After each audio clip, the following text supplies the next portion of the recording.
Hi കൂട്ടുകാരെ, പുതിയൊരു വീഡിയോയിലേക്ക് എല്ലാവർക്കും സ്വാഗതം. അങ്ങനെ പറയുന്നുണ്ട്, ഈ അനന്ത മാഷിന്റെ മക്കൾക്കൊക്കെ എന്താ പറ്റിയെന്ന് രാമനാഥൻ വിനയനോട് പറയുന്നുണ്ട് കേട്ടോ. എന്തായാലും അനന്ത മാഷിന്റെ മക്കൾ എങ്ങനെയൊക്കെ സ്വത്തിന് അടിപിടി കൂടാൻ പാടൂ എന്നിങ്ങനെ പറയുമ്പോൾ വിനയൻ അവിടെ നിന്ന് പറയുന്നുണ്ട് കേട്ടോ. എന്നാൽ ഈ സമയം ദയാണ് കാണിക്കുന്നത്. ദയ ഡ്രസ്സ് ഇങ്ങനെ മാറിക്കൊണ്ടിരിക്കാൻ അനുദേശി പിന്നെന്ന് കുത്തിയെന്ന് പറയണ. അപ്പൊ അനിതക്കും വലിയ താല്പര്യമില്ല. ഈ സമയം ചീരോടെ ഇരിക്കുന്നുണ്ട്. അങ്ങനെ എന്തായാലും വാസന്തിയെ ചെയ്യും ധനേട്ടനും ഇവിടെ ഇല്ലാഞ്ഞ നന്നായി എന്ന് അനിത പറയാണ്. ആ സമയം അങ്ങോട്ടേക്ക് ശബരി കയറി വരികയാണ്.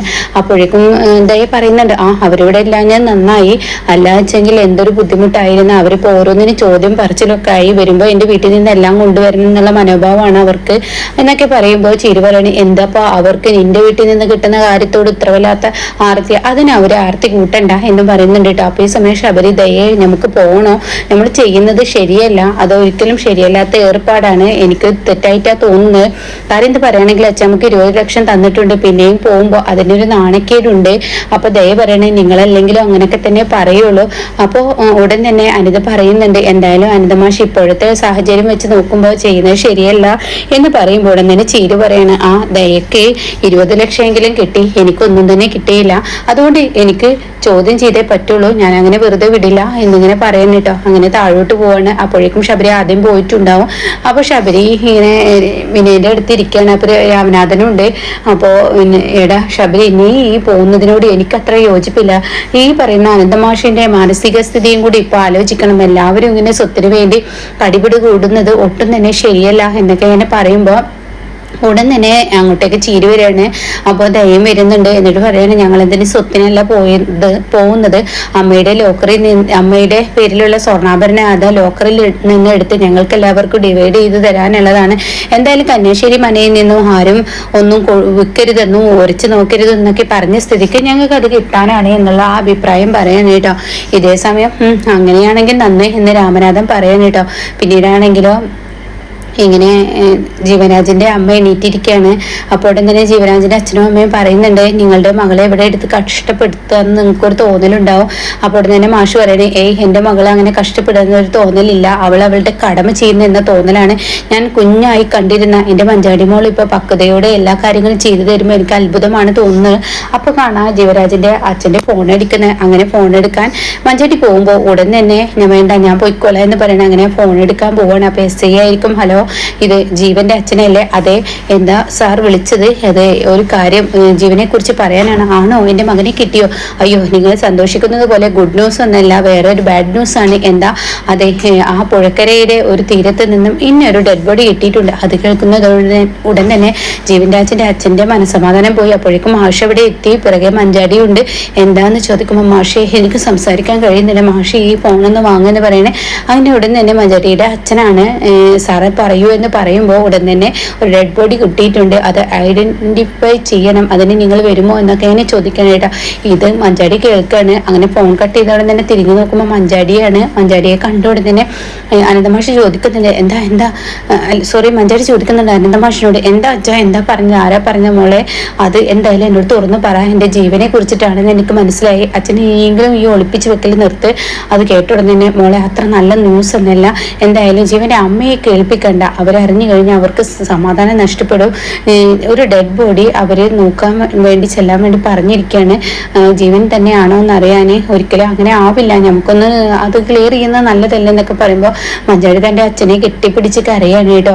എന്നാൽ ഈ സമയം ഇപ്പുറത്ത് ഇങ്ങനെ ദയും അതുപോലെ ചീരുവും ഒക്കെ ഇങ്ങനെ അനുപമയുടെ വീട്ടിൽ വന്നിരിക്കുകയാണ്. അപ്പൊ ഭാനുമ ഇങ്ങനെ അവർക്ക് ചായ ഇട്ടും കൊണ്ടിരിക്കുകയാണ്. അപ്പൊ ഭാനുമയുടെ അടുത്തോട്ട് ഇങ്ങനെ അനുപമ വന്നിട്ട് പറയണേ, എന്തായാലും ശബരിയും ദയും പോയിരിക്കുന്നു, അതെന്താ കാരണം എന്ന് ചോദിക്കുമ്പോൾ അവരോട് ഞാൻ ചോദിച്ചു, നിങ്ങൾ അച്ഛന്റെ സ്വത്തിന് കണക്ക് പറയുന്നു, അച്ഛന്റെ കയ്യിൽ 1 രൂപ പോലും ഇല്ല എന്ന് മനസ്സിലാക്കിയിട്ടും നിങ്ങൾ എന്തിനാ അച്ഛനെ ഇങ്ങനെ ഇട്ട് ബുദ്ധിമുട്ടിക്കുന്നത്? നിങ്ങൾക്ക് വേണ്ടിയിട്ടല്ലേ കന്യാശ്ശേരി മനയിലോട്ട് പോകാൻ പറഞ്ഞത്, കേസ് നടത്താൻ പറഞ്ഞു, അച്ഛന് ഇഷ്ടമില്ലാഞ്ഞിട്ടും നിങ്ങളോട് കേസ് നടത്താൻ പറഞ്ഞു, പിന്നെ എന്തിനാ നിങ്ങൾ അച്ഛനെ ബുദ്ധിമുട്ടിക്കുന്നതെന്ന് പറയപ്പോൾ ശബരിക്ക് അത് ഉൾക്കൊള്ളാൻ കഴിഞ്ഞില്ല. ശബരി ദയയും കൂട്ടി ഇവിടെ നിന്നും പോയി. എന്നാൽ വിനയൻ പോയില്ല, ചീരോ രണ്ടും കൽപ്പിച്ചാണ് വന്നിരിക്കുന്നത് എന്നൊക്കെ ഇങ്ങനെ പറയുമ്പോൾ എന്താ എന്തായാലും മക്കൾക്കൊക്കെ എന്തിന്റെ കേടാണ്, അവർക്കുള്ള സ്വത്തുകൾ എന്തായാലും അനന്തമാഷ് കൊടുക്കില്ലേ. ചീരിപ്പോ വന്നിരിക്കുന്നത് ലോക്കറി വെച്ചിരിക്കുന്ന സ്വർണത്തിന് 4-5 പങ്കാക്കി എടുക്കണമെന്നുള്ള ആ ഒരു അവകാശം പറയാനാണ്. അത് കേട്ട ഉടനെ തന്നെ എന്തായാലും ഈ കുട്ടികൾക്കൊന്നും അങ്ങേരുടെ മനസ്സ് മനസ്സിലാക്കാൻ കഴിയുന്നില്ലല്ലോ.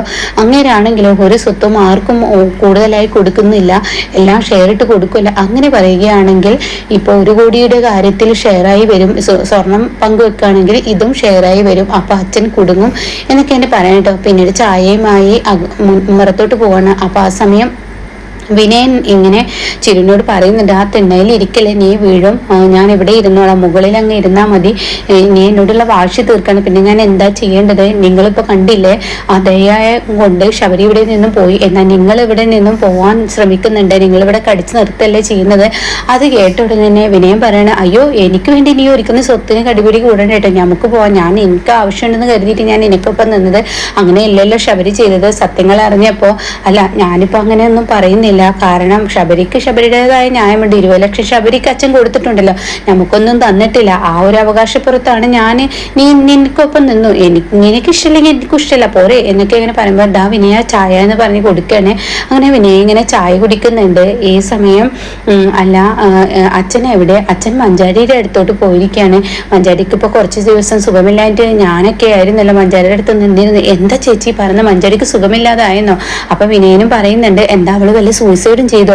അപ്പോൾ തന്നെ അവള് തൻ്റെടിയായ പെൺകുട്ടിയാണ്, അങ്ങനെ സൂയിസൈഡ് ഒന്നും അവള് ചെയ്യത്തില്ല, അവള് എന്തിനും കരുത്ത് ഉള്ള മനസ്സാണ് അവളുടെ, അതുകൊണ്ടാണല്ലോ ഇറങ്ങിപ്പോയത്. അപ്പോൾ ഉടൻ തന്നെ ചിരി പറയുന്നത്, അതൊരു കണക്കിന് നല്ല കാര്യം, കാരണം അവൾ സ്നേഹിച്ച പുരുഷനെ അവള് തിരഞ്ഞെടുക്കാനുള്ള ആ ഒരു തൻ്റെ ഇടത്തരം കാണിച്ചത് നല്ല കാര്യം തന്നെയാണ്. പക്ഷെ മറ്റുള്ളവർക്ക് അതിനും കഴിഞ്ഞില്ല, അതുകൊണ്ട് എന്താ എന്ന് പറയുമ്പോൾ വിനയം നിന്ന് പരുങ്ങുന്നു. അപ്പോൾ ഉടൻ തന്നെ അനുഭവം പറയാണ്, അതൊക്കെ തൻ്റെ ഇടത്തരം തന്നെ പറയാം, പക്ഷേ ചില കാര്യങ്ങൾ തീരുമാനം എടുക്കുമ്പോൾ മുന്നും പിന്നും നോക്കണം, അതുകൊണ്ട് അവളുടെ ജീവിതത്തിൽ ഇപ്പോൾ വന്ന താളപ്പുഴ കണ്ടില്ലേ എന്നിങ്ങനെ പറയുന്നുണ്ട് കേട്ടോ. അപ്പൊ ഇതൊക്കെ കേട്ടിട്ട് വിനയന് ദേഷ്യം പിടിക്കുന്നുണ്ട്. അങ്ങനെ അനുപമയും അതുപോലെ ഭാനുമയും അകത്ത് പോകുമ്പോൾ ഉടൻ തന്നെ ചിരി പറയുന്നുണ്ട്, ചിരിനോട് പറയുന്നുണ്ട്, വിനയ് നമുക്ക് പോവാല്ലേ, എന്നാ നമുക്ക് മഞ്ചാടിയെ പോയി കണ്ടാലോ. അപ്പോൾ തന്നെ അനുഭവം പറയുന്നുണ്ട്, മഞ്ചാടി പറയുന്നുണ്ട്, ദയയും എൻ്റെ ചിരി ചേച്ചി മാത്രം എന്നെ കാണാൻ വന്നില്ലല്ലോ എന്ന് മഞ്ചാടി പറയുന്നുണ്ട്. അപ്പോഴാണ് വിനയം പറയുന്നത്, നമുക്ക് പോയി കണ്ടാലോ എന്ന്. അത് കേട്ടോടെ തന്നെ ഇല്ല, ഇനിയിപ്പോൾ എന്തായാലും ഞാനില്ല, ഞാൻ അച്ഛനെ കണ്ടിട്ടേ വരുന്നുള്ളൂ, അച്ഛനെ കണ്ടിട്ട് മാത്രമേ ഇവിടുന്ന് വരുള്ളൂ, അച്ഛനെ കണ്ട് സ്വത്തിന്റെ കാര്യത്തിൽ എന്തെങ്കിലും തീരുമാനമായിട്ടാണോ ഞാനുള്ളൂ, നിങ്ങൾ അമ്മയോട് ഇത് പറഞ്ഞേക്കുക. അത് കേൾക്കുന്ന വിനയന് ഒരുപാട് സന്തോഷമാവാണ്. അങ്ങനെ വിനയൻ അവിടെ നിന്ന് പോകുമ്പോൾ ചിരുവകത്തോട്ട് കയറി പോവുകയും ചെയ്തു കേട്ടോ. ഇതേ സമയം സുശീലയുടെ മുടി ഇങ്ങനെ വാർന്നു കൊടുക്കുകയാണ് സോന. അപ്പോൾ തന്നെ സോന പറയുന്നുണ്ട്, ഇന്ദ്രേട്ടാ ഡിസ്ചാർജ് ബില്ല് ഒന്ന് ചോദിച്ചു നോക്കി, നമുക്ക് പോകണ്ടേ, നമുക്ക് പെട്ടെന്ന് പോകണ്ടേ എന്നൊക്കെ ഇങ്ങനെ പറയുമ്പോൾ ഡോറ് പെട്ടെന്ന് ആരോ തുറക്കുന്നത് കണ്ടോടെ തന്നെ ബില്ലുമായി നേഴ്സ് വന്നിരിക്കുകയെന്ന് കരുതിയ അവരുടെ മുന്നിലോട്ട് ഹർഷയാണ് കേട്ടോ. ഹർഷയെ കണ്ടിട്ട് തന്നെ, ഹർഷ നീയോ, ഞാൻ എന്തായാലും നിങ്ങൾക്ക് പോകാനുള്ള കാര്യങ്ങളൊക്കെ ഓക്കെ ആയല്ലോ, നിങ്ങളുടെ ഡിസ്ചാർജ് ബില്ല് ഞാൻ അടച്ചു. അത് കേൾക്കുന്ന സോന, എന്തിനാ ഹർഷയെ ഞങ്ങളുള്ളപ്പോൾ നീ അടക്കുന്നത്, ഞങ്ങൾ മക്കളായിട്ട് ഇവിടെ ഉണ്ടല്ലോ, ഞങ്ങളുടെ അമ്മയുടെ ബില്ലും കാര്യങ്ങളൊക്കെ കൈകാര്യം ചെയ്യേണ്ടത് ഞങ്ങളല്ലേ. അത് കേട്ട ഉടനെ തന്നെ ഇന്ദ്രനും പറയണം, അതെ നീ അടക്കേണ്ട ആവശ്യമില്ലല്ലോ, മക്കൾ ജീവിച്ചിരിക്കുമ്പോൾ ഞങ്ങൾ അടക്കില്ലേ. അപ്പോൾ ഉടൻ തന്നെ ഹർഷങ്ങളിൽ നിന്ന് പരുങ്ങാണ്, എന്തായാലും നീ അടച്ച സ്ഥിതിക്ക് ആ ബില്ലിങ് തായോ, ആ പൈസ ഞാൻ നിനക്ക് അങ്ങ് തരാം എന്ന് ഇന്ദ്രനും സോനയോ ഒരുമിച്ച് പറയുമ്പോൾ സുശീല പറയണം, ഞാൻ പറഞ്ഞിട്ടാണ് ഹർഷയോട് എൻ്റെ ബില്ല് അടപ്പിച്ചത്, നിങ്ങളാരും എനിക്ക് വേണ്ടി ബുദ്ധിമുട്ടണ്ട എന്ന് പറയുന്നുണ്ട് കേട്ടോ. അപ്പൊ ഇങ്ങനെയുള്ള ഒരു സീനാണ് എപ്പിസോഡ് നിർത്തിയിരിക്കുന്നത്. അതിനിടയ്ക്ക് പവിത്രനും മുരുകനും കൂടി ആഷിഫിനെ കാണാൻ വരുന്നുണ്ട്. ആ സമയം ആഷിഫ് ആ റൂമിലില്ല. അപ്പൊ ഇത്രയും വയ്യാത്ത ഇവൻ, ഇങ്ങനെ അഭിനയിച്ച ഇവൻ ഇപ്പോൾ ഈ റൂമിലില്ല, എന്നാൽ ബാത്റൂമിലുണ്ടോ എന്ന് നോക്കാം, അവിടെയുമില്ല. അപ്പൊ ഇവൻ എങ്ങോട്ടേക്ക് പോയിരിക്കുന്നു, ഇതിൽ എന്തൊക്കെയോ ഒരു ദുരൂഹതയുണ്ടല്ലോ എന്ന് അവർക്കിടയിലും സംശയം വീഴുന്നു കേട്ടോ. അപ്പൊ ഇങ്ങനെയൊക്കെയുള്ള ഒരു എപ്പിസോഡിലാണ് നിർത്തിയിരിക്കുന്നത് കേട്ടോ. അപ്പൊ എന്തായാലും ഇനി സുശീലയുടെ ആ കള്ളക്കളികളൊക്കെ ഏകദേശം പൊളിഞ്ഞു വീഴുകയാണ്.